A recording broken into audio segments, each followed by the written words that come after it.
ఎగరవేసినాం. ఇవాళ మనందరం ఆలోచించాల్సింది ఒకటే. పెద్దలు చెప్తారు, ఎక్కడ కోల్పోయిన దాన్ని అక్కడనే వెతుక్కోవాలంటారు. అందుకే నేను అనేది, తెలంగాణలో ఈరోజు ఏ అధికారాన్ని అయితే మనం చేజార్చుకున్నామో తప్పకుండా పార్లమెంట్ ఎన్నికల్లో మన గెలుపుతో తిరుగులేని సమాధానం. మనం గట్టిగా ఉన్నాం, తెలంగాణ ప్రజల్లో కేసీఆర్ గారు బలంగా ఉన్నారనే మాట తెలవాలి అంటే పార్లమెంట్ లో బలంగా మనం పనిచేయాల్సిన అవసరం ఉంది. పోయినసారి కూడా సికింద్రాబాద్ లోక్సభ నియోజకవర్గ పరిధిలో మనం అన్ని నియోజకవర్గాలు గెలిచినాం. నాంపల్లిలో ఎంఐఎం గెలిచినండే. కానీ దురదృష్టవశాత్తు లోక్సభ ఎన్నికల్లో మనం ఓటమి పాలు కావడం జరిగింది. ఈసారి అట్లా కాకుండా మొదటి నుంచే మనం జాగ్రత్తగా పటిష్టంగా పనిచేసుకుంటే, మొదటి నుంచే మనం సరైన వ్యూహాన్ని రూపొందించుకుంటే తప్పకుండా జూబ్లీహిల్స్ నియోజకవర్గంతో సహా 7 నియోజకవర్గాల్లో కూడా బ్రహ్మాండమైన మెజారిటీ వచ్చే అవకాశం ఉంటుంది. లాస్ట్ టైం కూడా గోపీనాథ్ గారు కష్టపడి లోక్సభలో మనకు మెజారిటీ ఇచ్చినారు. మీ అందరి కష్టంతో లోక్సభ ఎన్నికల్లో కూడా మనకు మెజారిటీ వచ్చింది. కానీ అనుకోకుండా వేరే చోట్ల మనకు రాకపోవడం వల్ల మనం ఓటమి పాలైనాం. నేను మీ అందరినీ ప్రార్థించేది ఒకటే, మనకు కాంగ్రెస్ బీజేపీ కొత్త పార్టీలు కాదు. కాంగ్రెస్ పార్టీ నైజం అయితే మీకు నాకంటే బాగా మీకే తెలుసు. మోసమే కాంగ్రెస్ నైజం, మోసం చేయడమే వాళ్ళ నైజం. మీరు చూస్తున్నారు ఎన్ని మాటలు చెప్పినారు. 1 కాదు 2 కాదు, 420 హామీలు, 420 హామీలు ఇచ్చి ఇవాళ అధికారంలోకి వచ్చి గద్దెనెక్కి కూర్చున్నది కాంగ్రెస్ పార్టీ. బస్సు ఫ్రీ, బంగారం ఫ్రీ, మీకు ఏది కావాలంటే అది ఇస్తామని చెప్పి నోటికి ఎంత వస్తే అంత, సిలిండర్ 500 రూపాయలకే, మహాలక్ష్మి అని చెప్పి ఆడబిడ్డలకు 2500 100 రోజుల్లోనే చేసేస్తాం అని చెప్పి నోటికి వచ్చినట్టు చెప్పి ఇలా వాళ్ళు అధికారంలోకి వచ్చినారు. వచ్చిన తర్వాత ఏం చేస్తున్నారు? ఒక్కొక్కటిగా చెప్తా ఉన్నారు. ఏమంటున్నారు? వాళ్ళు ఇచ్చిన హామీలు నెరవేర్చే తెలివి లేక, వాళ్ళు ఇచ్చిన హామీలు నెరవేర్చే సమర్థత సత్తా లేక ఇవాళ కేసీఆర్ గారి మీద, మన ప్రభుత్వం మీద, 10 ఏళ్లు మనం చేసిన ప్రభుత్వ నిర్వహణ మీద ఇష్టం వచ్చినట్టు బదనాం పెట్టే ప్రయత్నం చేస్తా ఉన్నారు. నోటికొచ్చిన మాటలు మాట్లాడుతూ ఉన్నారు. కానీ నేను మీకు, మీ ద్వారా, మీడియా ద్వారా కాంగ్రెస్ పార్టీకి, రాష్ట్ర ప్రజలకు నేను విజ్ఞప్తి చేస్తా ఉన్నా. మనం నిజానికి 10 ఏళ్లలో తెలంగాణను ఎన్నో రంగాల్లో నెంబర్ 1 చేసి బంగారు పల్లెంలో ఈ రాష్ట్రాన్ని వాళ్ళకి అప్పజెప్పి దిగినాము. మనం నిజంగానే వాళ్ళకి చిత్తశుద్ధి ఉంటే ఇచ్చిన ప్రతి హామీని నెరవేర్చే దిశగా పనిచేయాలి తప్ప రోజు తెల్లారు లేస్తే ఇంకా కేసీఆర్ గారిని తిట్టడం, నీ బొండిగా విసుకుతా అంటాడు కేసీఆర్. కొన ఊపిరితో ఉన్నాడు కేసీఆర్, పిసికేస్తే అయిపోతుంది అని రేవంత్ రెడ్డి మాట్లాడతాడు. బండి సంజయ్ మాట్లాడతాడు.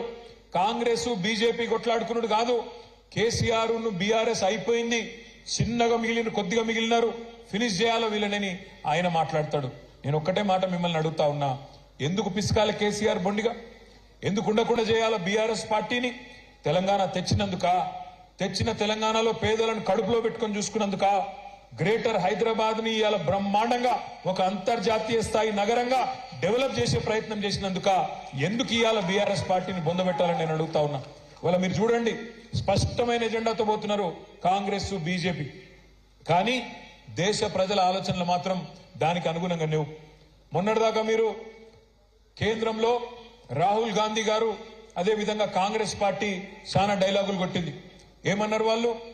మేమందరినీ కూడగడతాం, మొత్తం దేశంలో ఉండే పార్టీలన్నింటినీ కూడగలుగుతాం, కూడగట్టి ఏదో అలయన్స్ పెడతాం, ఇండియా అలయన్స్ అని పేరు పెడతాం అని చెప్పి పెద్ద బిల్డప్ ఇచ్చి మమతా బెనర్జీ గారిని, నితీష్ కుమార్ గారిని, అదే విధంగా అరవింద్ కేజ్రీవాల్ అందరు మాతోనే ఉన్నారు, మీరు మాతో లేకపోతే బీజేపీతోనే ఉన్నట్టు లెక్క అని చెప్పి ఇష్టం వచ్చినట్టు మాట్లాడింది మొన్నటిదాకా.